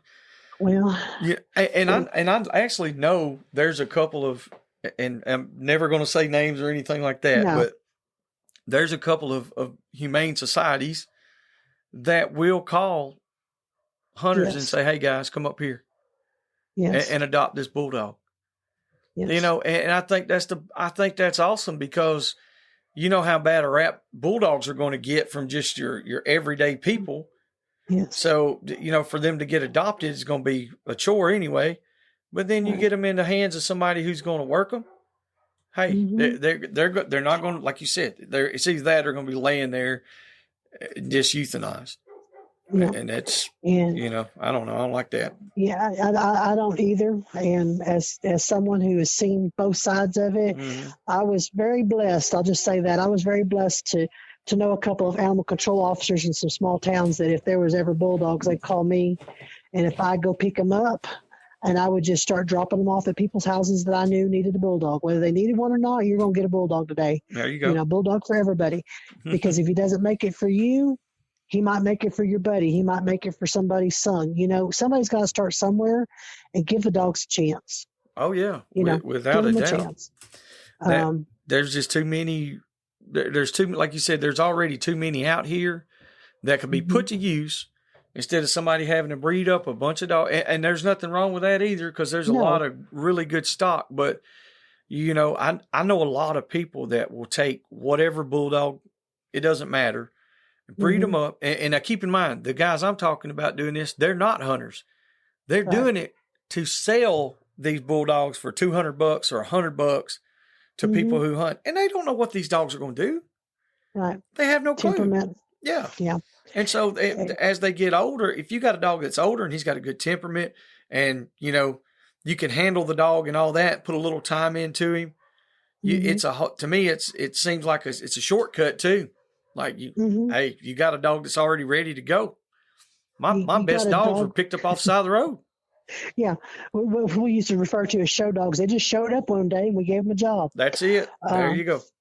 But, these bulldogs, a lot of them are a year and a half old and people can't handle them because they've gotten past the puppy stage, but now they're getting to the, I feel like a man or, whatever stage where they're starting to show a little testosterone, a little strut in their stuff. And if you don't have an output for that dog to get his energy out, you're going to run into problems. The whole, you got two sides of the bulldog story. Well, there's a third side in the middle. You got a dog that's high drive, bred to have high drive for gameness, whether it be that or whether it just be prey drive, and you don't give them an outlet for it, they're going to make an outlet for it. Yes. And, I really, the more you talk about this stuff, I find out that, I'm like, I get more and more impressed, like you're talking about these dogs. Well, because there's not a lot of, I mean, let's face it, there's not a lot of women that know these things or not that they don't know these things, but they're not as open to receive them and to talk about them. I know a lot of women that have been around dogs, and there's only one or two other ones that I could sit and talk about gameness with. Or talk about, what the utilization of a dog that's high prey drive. You got to give it a job instead of a foo-foo dog. Right. There's nothing wrong in this world. When I say bulldog, around 90% of the people I'm around day to day, they think English bulldog. When you have a dog walk in and they say it's American bulldog, I said, no, that's an American bully. You know, there's a difference. Like I said earlier, I like to sit and listen to older people talk or just contemporaries talk that know something about something I don't know about. And probably the best thing that ever happened is my very first Uncle Earl's. While I don't agree with it, but my very first Uncle Earl's, I got to meet Floyd Boudreaux. I knew who he was, but to see the pride, the respect, the love that man talked about dogs, he didn't talk about a single thing about those dogs except what they were around the house, what they were to his children. That's right. And how you know, we laugh about a dog will do for you what you'll do for your dog. Your dog has to respect you, and you have to respect your dog. Like I said earlier, if you will go to bat for your dog, you don't have to worry about that dog having your back up or having your front, for that matter. That's right. I used to tell that to people when I was training. You don't have to train a dog to defend you. If they respect you, they will defend you. It could be a Chihuahua. Well, we're going to talk about Chihuahuas. It could be a Yorkie. Yeah. You know, if that Yorkie is walking by your side and you have got the lead and you are the leader, and that Yorkie suddenly feels that travel down that leash, that you're nervous about that person, they're going to step in front of you. Because guess what? That's still a terrier. That dog might be 3 pounds, but he was bred 100 years ago to be a ratter. Yep. So, and I'm going to tell you, like you're talking about them little Yorkies, look, that's the miniature Yorkies. You know, you get a standard, and you never see a standard Yorkshire Terrier. I've seen 2. We actually had one, and I'm telling you, this dude was a machine. I didn't know what I even had. That's how tough he was. I mean, this rascal, like, he would treat coons. Oh, he would wreck a coon. Like, he didn't care. Nathan had a Yorkie and a Basset Hound and a Blue Tick. Yeah, that was his pack of dogs, and that Basset Hound would cold trail and put him up a tree. The old Blue Tick was a puppy, so he was learning from the Basset Hound, and then our finishing act was the dog named Baby, the Yorkie. And yeah, like you said, they will definitely, they'll go to bat for you. They'll stay in front of you every time. Absolutely. Like I said, it doesn't really matter what kind of dog it is. If they feel you're nervous, they're going to step in front of you. If they trust in you that you're going to defend them, then they hang back and say, "All right, you're my leader today. Yeah, but you need me, I'm here. I got your back." Yeah, that's exactly right. But no, though, it just amazed me at how many people didn't know what a real American Pit Bull Terrier was. When I went to an ADBA sanctioned show one time. Yeah. I had a dog, and I mean, to me, looked like it was the epitome of what a game dog was. And I actually had one of the guys that was a guest speaker there, and he said, "Now, what breed is that?" And everybody there just kind of looked like we were waiting on the punchline. Yeah. And he was like, "So does she have some pit bull in her?" I was like, "Yeah, she's had a little bit in her."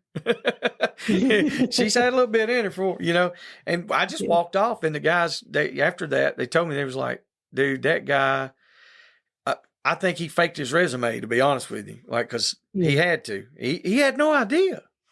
Yeah. And I mean, like, Gary Hammonds was there. He didn't know who Gary Hammonds was. It's like, this guy's been around a few days.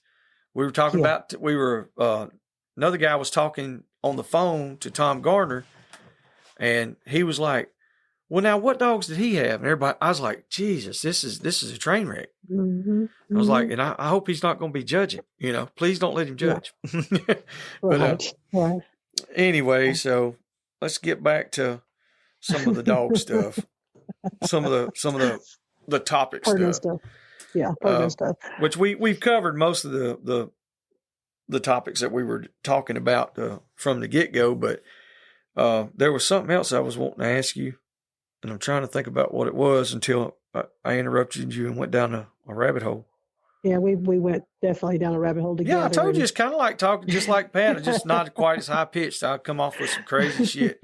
But no, you're talking about the dogs that they can feel that energy. Yes. Down that leash. Energy matches energy. That is something that dog training with this particular company, that was one thing that we told everybody, energy matches energy. Yep. And when you're talking about Pat, one of the greatest things when I went to the convention where we all got together, we had a speaker there that was very impressive to me, but he made the comment talking to me. He said, just out of the blue, he said, who is the best dog handler, dog trainer you know? And I said, a buddy of mine, because I've seen him take dogs that nobody else could work with and put a handle on them when they're his at a heel off leash going through the woods kind of thing. And he said, he looked at me and he said, is he married? And I said, not at the moment. And he says, modern women cannot handle a primal man. He said, it sounds to me like your friend's a primal man. Yeah. And I started laughing and I said, you don't know how true that is.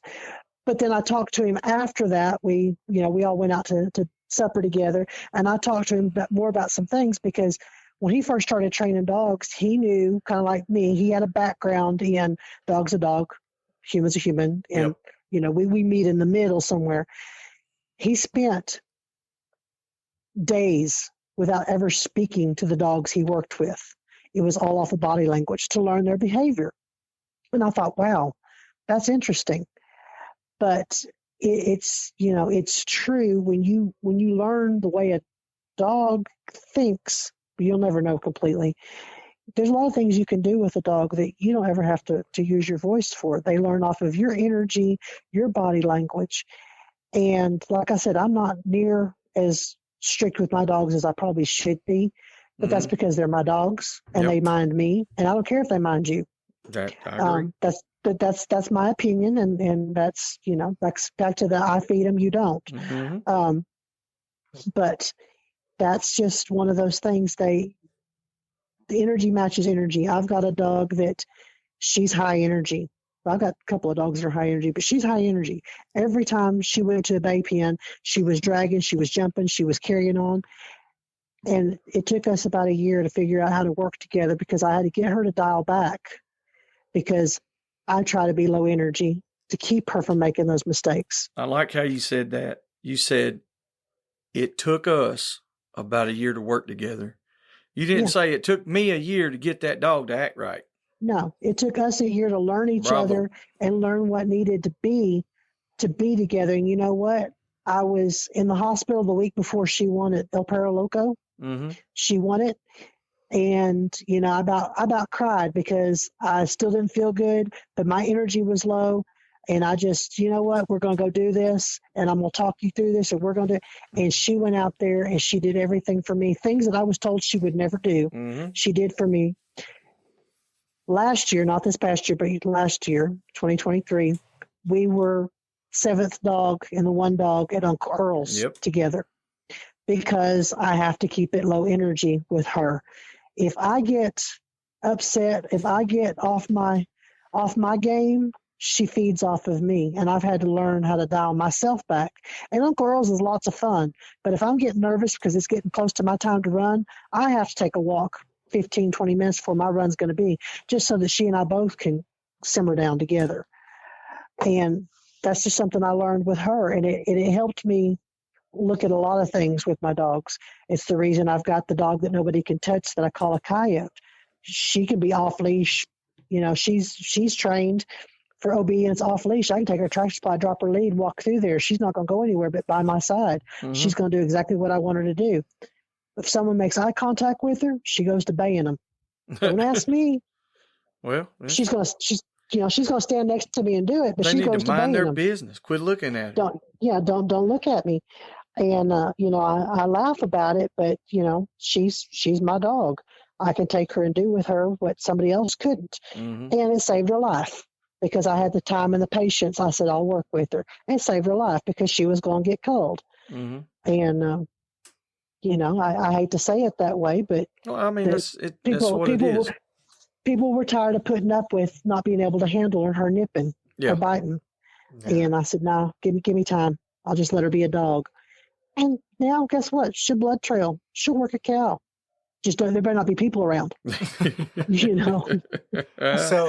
So speaking about like the energy and stuff like that, and we keep a lot of dogs, and I And I work with the young dogs that we have. I usually work with them 3 times a week. That's just really what my schedule allows. I'd like to do it every day, but I mean, I'm working with between 7 and 12 in that day. And so my uncle, we gave him a bull terrier puppy, and my uncle is paralyzed. And so like no jumping, no excitement. The dog has to be very just calm, which I've gotten to that point. And I've gotten to where she walks on lead real good, and she walks beside me and stuff like that. But occasionally, you know, I think they're 5 months old? Yeah, somewhere in there. 5 months. And she just gets to where she's like, we're done for today. I'm not listening anymore. And I'm just wondering if it's like, so with my other puppies, I don't really have this problem. I usually can keep them engaged, but like, hers might be within the first 5 minutes of her just Nate, deciding. it's okay to ask a woman a question. Monica. I'm explaining this scenario. He's newly married. He's Oh yeah, that's right. Hey, she's mean. She beats him. Statistical fact: women speak 3 times as much as men. Women. I'm just giving you a hard Women time. love detail, so I'm giving the woman what she wants. Monica's not a regular woman. I appreciate that. She needs Pat to said give Monica's not a regular woman. to get the best answer. She's feral. She's feral. Well, wasn't that long ago that he and Chris both called me a cur dog. So We're going to put some weed eater string on your ass, Monica. Oh. All right, Nate, go ahead. I'm sorry, buddy. I'm sorry. So, what do you think I could do to keep this dog from just being this biggest pain in my ass, and just like when she makes up her mind of I'm not doing it, you think she just don't respect me? Do you think that's the issue? No, I think she has a very short attention span. And one, you told me 2 things. One, she's a young puppy, so she's gonna look at butterflies. She's gonna look at squirrels. She's gonna look at other things because she's gonna get easily distracted like a toddler. The other thing is she's a bull terrier. Bull terriers. That's what I'm suspecting. It's just the hard headedness of her, and I think she has an extreme degree of it. Yes, it is a breed trait. And my old boss used to get mad at me because he said, "We're not working with breeds, Monica. We're working." I said, "I need to know something about the dogs. If it's a mutt, I'll treat it like a mutt. But if it's a purebred or a hybrid or whatever, then I need to know what I need to work with, because I need to work on the dog's strengths and his faults by breed category." That's just the way my mind works. They used to drive him crazy. Bull terrier, they are rockheads. I mean, I'm just going to say it. Yeah. I've been around a lot of them. And, they're slow to mature sometimes. They have very short attention spans sometimes. I had the pleasure of training one, and when he started losing interest, we found something that was interesting, and then we played for 5 minutes and we go right back to the task, and until finally he figured out the longer he did the task, the longer we got to play. And it wasn't until he was about a year old that he finally was like, "Oh, I'm having fun doing this. You know this. You got to keep it interesting. You already said it. You're trying to keep them engaged." Well, it's like you got these other dogs, like we got a bunch of little young bulldogs, little pits, and they jump. The first time they get on the treadmill, it's like they've done it all their life. Yeah, right. They're just some of them are so easy to train, and then he's got a little Catahoula he got from Gene Reynolds, and that dog is he's a great dog in the woods. He works in the bay pen. He'll lay down, roll over. He'll go shut the door, whatever you need him to do. And then it's like this dog right here. And we got other bull terriers that have been pretty easy. Yeah.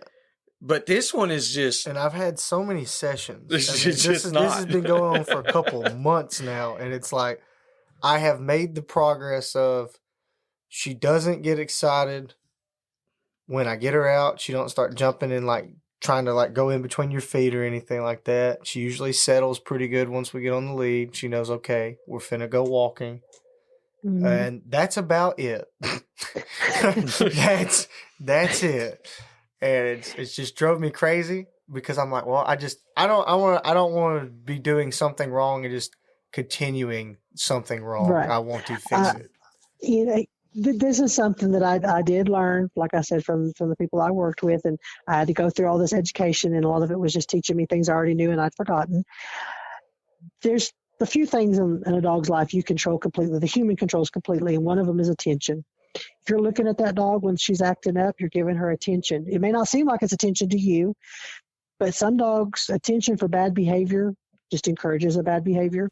So if she's acting up, ignore her, turn your back to her, and see if maybe you can break that. When she settles down, then you give her attention, tell her she's a good girl, calmly, because it sounds to me like she's a live wire. Calmly tell her she's a good girl, and pet her, and give her the attention she wants and the love she wants, the physical touch, because dogs are physical. That's why they walk up and rub up against each other sometimes. But so it sounds to me like maybe if you give her a little less attention when she's acting up and a little less verbal, just be silent. Yeah. You might get a switch to flip with her. It may not work. Because I'm pretty verbal with it already. Because you've met my dad. I'm crazy. I talk to dogs all the time. I do too. And so I feel like sometimes that might be like the issue. Like you said, they're confusing. They're confusing it with still being, I'm getting attention. Mm-hmm. Yes. And it's weird because having conversations like that, like Monica said, she talked to other people that kind of just refreshed her on what she already knew. It's amazing how you'll answer yourself when you do this. And it's weird. Yeah. Like I said, it's not that you don't know a lot of these things. It's like you bring it to the light. Yeah. I mean, because that's the same thing I've been doing, like for like the socialization. Like she's not really around my wife and my best friend. So like to get her, like to introduce her around new people, I just get them to come up and I want them to talk to me. But under no circumstance, don't look at the dog, don't pet her. Do not acknowledge the dog. No. Exactly. Let her know, like, the proper reaction is just to sit there when new people come up. If I'm excited, get excited. But, like, I'm not excited, so calm down. That is the number one step in training, doing the prerequisite training for a service dog, is when you introduce and you socialize, they're not to look at that dog. That dog is not to get attention from someone other than the handler. Yep. And that is the number one, like I said, prerequisite for that. But you need to also watch it and maybe dial it back, because I talk to my dogs all the time. I talk for my dogs. I carry on conversations with myself on behalf of my dog if we're doing something. And, I joke about that, I've got a couple of dogs. If I can get them to understand what I want, they'll do anything for me. Yeah. They just have to understand it. And you can tell them just like that. You can talk to them just like we're talking now. Yeah. And you can holler, and if you can say bad words, and you can get mad and stomp and spit, and they're going to do the same thing. You said, that energy. Now they might not understand this cuss word in the context, but if a dog is barking and you start screaming, "Shut up!" They think, hell yeah, he's barking with me. Let's have a good time. There's two things that could be: either he's barking with me or he's scaring me, so I'm going to bark at him. Yeah. Exactly. You could do all of it. I just find it so funny that I still do that. I'm like, hollering at the dogs. I'm like, why am I even doing this? It's human nature. Yeah. But fear training, people say, oh, well, no, that's not the only aspect of fear training is striking a dog. Fear training is using your voice. Mm-hmm. And I laugh and I talk about, I had a dog, back to Pat Lewing, because he is the bane of my existence when it comes to the dog world with the bay pens and stuff. He gave me an old plot dog, which is July's daddy. Mm-hmm. I could not talk to that dog in the bay pen with a high voice. I'm a woman. My voice gets high when I get excited. Guess what? Yeah. I had to start dropping down and sound like Johnny Cash, because if I talked high, that dog would catch. Yep. Why? Because he belonged to Pat Lewin. Pat's got a high voice. And I joked about it because the first time Pat ever saw that July dog of mine was at a bay in Oklahoma. And I heard him, as I'm talking to my dog, say, "Look at that puppy." High voice. That dog looked out and looked at Pat. He had never met Pat in his life. And I swear it came down the genes from his daddy that he recognized Pat's voice. Yeah. Because out of all those other people talking and hollering and carrying on, he heard Pat's voice and looked out. Yeah, that's crazy. And I gave him grief about that for a while. But I do that. If people laugh at me, they're like, you got to talk to your dogs. You got to. I don't always talk to my dogs, but I inherited 2 bay pen dogs that were talked to, screamed at, yee-yeed, all that stuff. I had to learn to talk to them, but I still don't talk and scream high unless we're getting close to that times out, Mark, and I need them to stay engaged. That's right. And I raise my energy level so they raise theirs. Yeah, I didn't know that was even a thing until I got into the bay pen world a lot in that aspect, And because my woods dogs, I didn't, we didn't talk to them or whatever. They were going to do what they wanted to do. And then with the bay pen dogs, you start to see a dog loosen up a little bit, start to stand up a little more, or they're getting a little tired. Like you said, sometimes you got to get on them, get a little vocal with them, get that energy level back up, and they'll get back in there.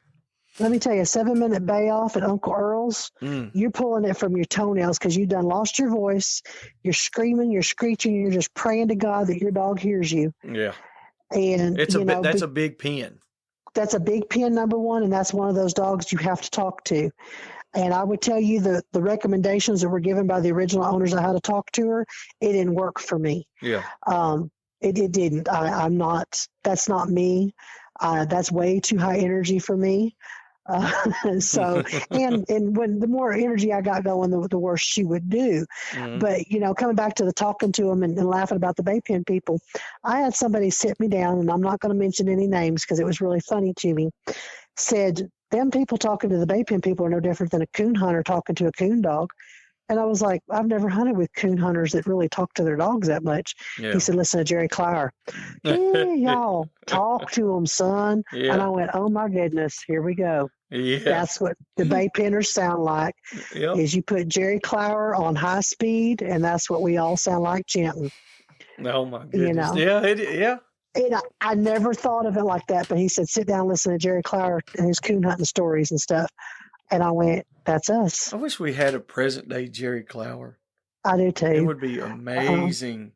Me and Nate were talking about it a while back, and he said, we need to do some stuff like that. I was like, I wish I was that funny. If I was, I would definitely give it a shot, but I don't know. I just can't nobody mess with old Jerry Clower. No. And the man that told me that was a coon hunter. And he likes to give me a hard time because he still coon hunts to this day up in far northeast Texas. Yeah. But he went to Tyler one time and was talking about it, and I was like, I just don't know. I don't know if I can talk like those people because he was sitting next to me and I heard a lady talking to her blue tick, and it wasn't the rooster dog. It was another lady. It was a little old gyp, and she's like, "Sing to him, Sally." And I was like, what is she saying? And it took me a minute to figure out what she was saying. And then we left, and I went on back to his house. He's in the Trapping Association. We were talking, and I said, I just don't know if I can do that. I don't know if I want to get in this bay pen thing. And he said, it's no different than Jerry Clower. Listen to his tapes. That's what coon hunters do. Yeah.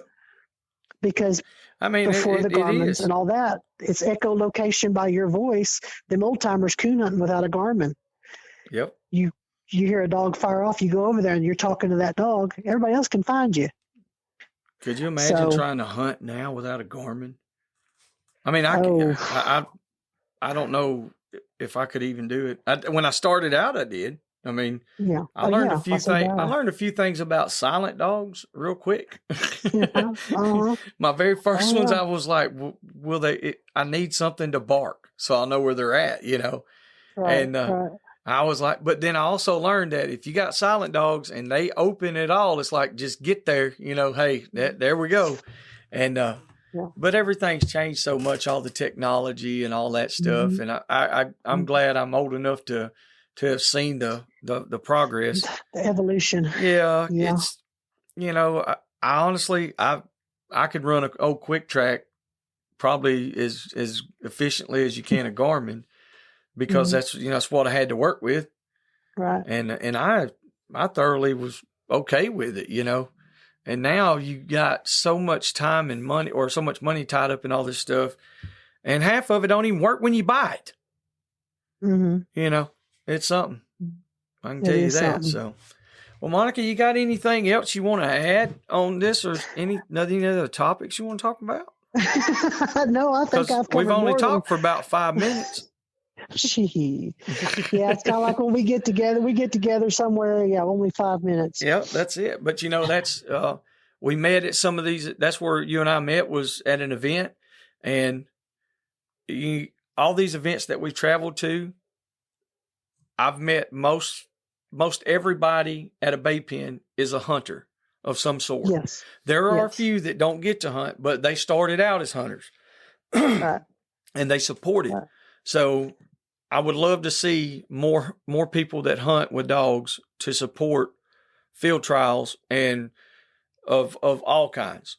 Because I mean, they're just to support it. Just go check it out. You'll get to meet some great people, and you'll get to meet some other dog enthusiasts and mentally disturbed people that talk to their dogs just like you do at home, like we do at home, and you'll find out that it's more normal than what you think.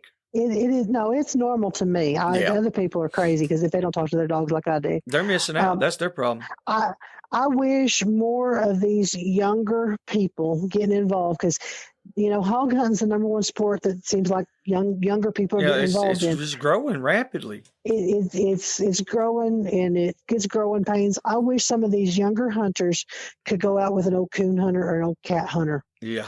And see the similarities and see the differences. Yep. It would change the way they act with their dogs. I agree 100% because there's a lot of people that are in their mid to late 20s and early 30s. They don't want to listen to somebody that's in their mid to late 40s or early 50s. But now somebody that's in their 60s and 70s, now they'll listen to them, they'll pay more attention.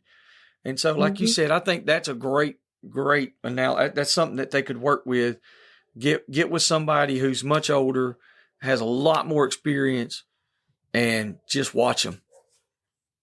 Yep. Just go hang out, go hunt with them, go through all the procedures, all the steps, be on time, be early, help them with what they need help with. And they're probably going to tell you, no, don't mess with nothing. This is my stuff. Get out of the way. Right. And then just listen and learn. And, if you take a young hog hunter and they have to leave their dogs at home and they see other dogs work and the game is after, and they can be the step and fetch for that old hunter. Yeah. They can haul the whatever it is out of there, just to run and tree a cat and release, leash your dogs up and go. Mm-hmm. Just to see the process, I think would open a lot of minds. And we maybe not have quite the divide we have sometimes with the hunters. I can't imagine, because I'm from Texas, I can't imagine running deer dogs. Do I want to go see it done? Absolutely. Well, come on. Come on. We can still run them. I mean, we got clubs all around that run them, and it's exhilarating. I mean, I don't own any deer dogs. But we still go at least once or twice a year. And I mean, I'm not going to go hunt deer. I'm going to watch the dogs run. I don't have guns. I don't have nothing. I don't want nothing. I just need to see the dog work. And that's it. The same thing with, the bear hunters that I've been fortunate enough to go cat hunting. So I'm not so worried about doing that. Now I'd like to do it out there, in the mountains, but just to see dogs work. Our good friend Colby Ingram, first time he met me was my first Uncle Earl's. And he says, you know what? You don't say a whole lot hanging around here, but you'll talk to anybody that walks up with a dog you like.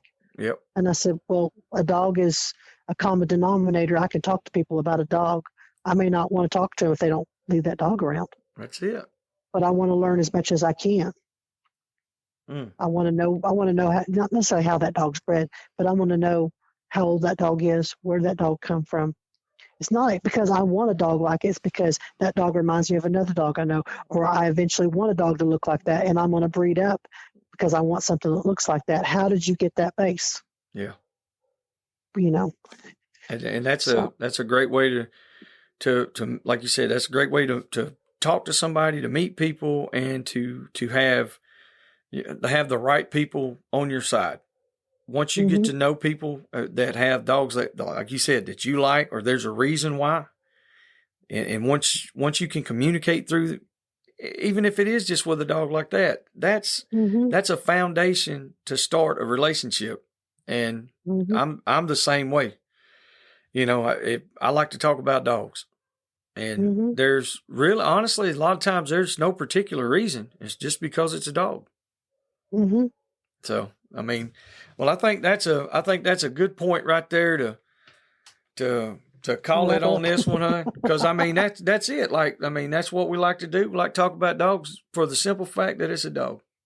Exactly. And what it can be and what it should be and what you know, everybody talks about what they can make it be. Dog's going to be what it's going to be from the beginning before you ever touch it. Everything it's ever going to be is right there in that acorn, as Pat says. Yeah. So, you can enhance it. Yep. Or you can recess it. Yep. You can poison it or you can fertilize it. One of the two. Exactly. So exactly. Well, Monica, we really appreciate you being on here. I mean, like I said, you're a wealth of knowledge. If anybody has any questions for Monica or wants to know any further things on like, you know, dog care or any kind of diseases and stuff like that, y'all can holler at her or you can holler at us and we'll call her back and we'll get another episode going with her. Like I said, she writes articles for Tuskers Magazine. Y'all make sure to subscribe to that. It's probably the only actual literature that you can put your hands on and flip through the pages of the hog dog world, as far as I know. As far as I know, it is the only one that is hog dog only. Yep. And it's not that we are snobby about it. No, you ain't prejudiced against it. That's just what it is. It is what it is, and we appreciate other houndsmen, other dog people.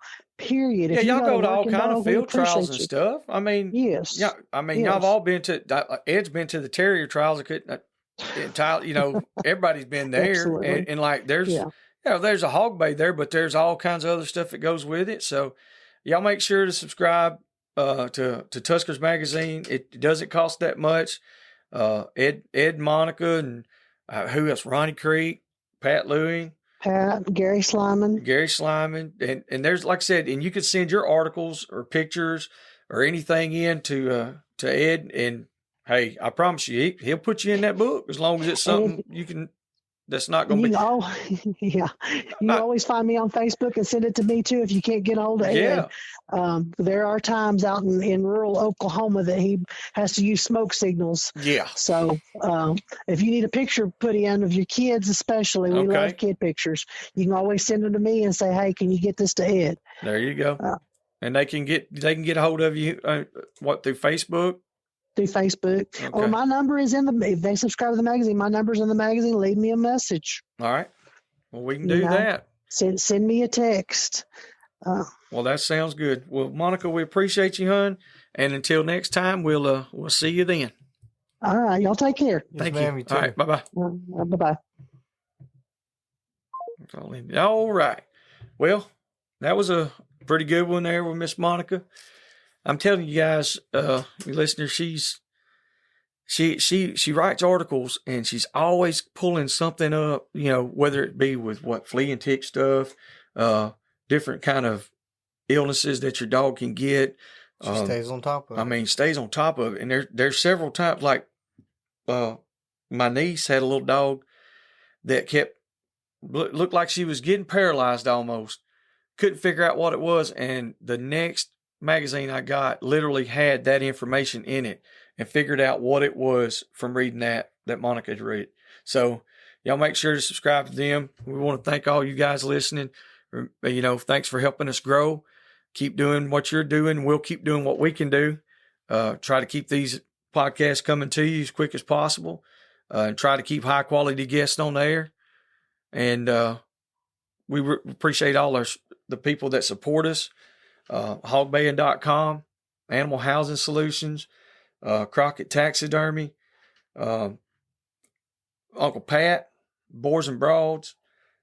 There's so many. Good God, it's getting it. I'm gonna have to get me a list in front of me, get me a whiteboard where I can put all that shit down, where I can remember everybody's name. Because I mean, it's getting to where it's growing. I mean, we even got the guy that owns Goose. You know, we've even talked to him. Randy Dorrell. The one and only. The one and only. We have had some killer guests on. So we're going to keep on we got more lined up. So. Oh, it ain't stopping. No. It ain't stopping. I ain't asking. So we're getting all these platforms. Oh, Jake Locano, he messaged me earlier. He said, man, we had over 500 plays today just on Facebook of the little reel that we put on with him talking on the podcast. That's a lot. So I think we can double that. Oh yeah, we appreciate it. Let's keep it going. And that's only on one platform. Let's go. Let's get the Instagram, the TikTok, and y'all make sure through Spotify, and then we're on Apple. We should be by the time this airs. Yeah, by the time this airs, hopefully we got this on Apple. And help us, when you download it, when you like, you subscribe, and you play, listen to it. Hey, if you can't listen to all of it, listen to 20 minutes, 15 minutes of it. Come back, listen to it, the rest of it later, because I know some of these are long. And or when you got to drive, or when you're at work, and you only pay half-ass attention to what I'm saying or what we're talking about because you're busy. That's cool too. Do it. Get it up there. And another thing is, we would check statistics. Man, we got people in I don't know how many countries. 44. 44 countries.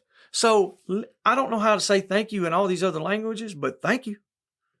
Appreciate you, homie. Oh yeah. And especially like when you got the guys from Australia and New Zealand, and the way they hog hunt and the things that they do, and all these other Pakistan, you got all these other countries that have all these wild boars, and we don't think about that. Any of you guys want to get on and talk with us, call me. I'll learn the language and we'll talk. Actually, I'll push the translation button, but that'll work. Till next time, it's us and we're out. See y'all. See ya. Thank you.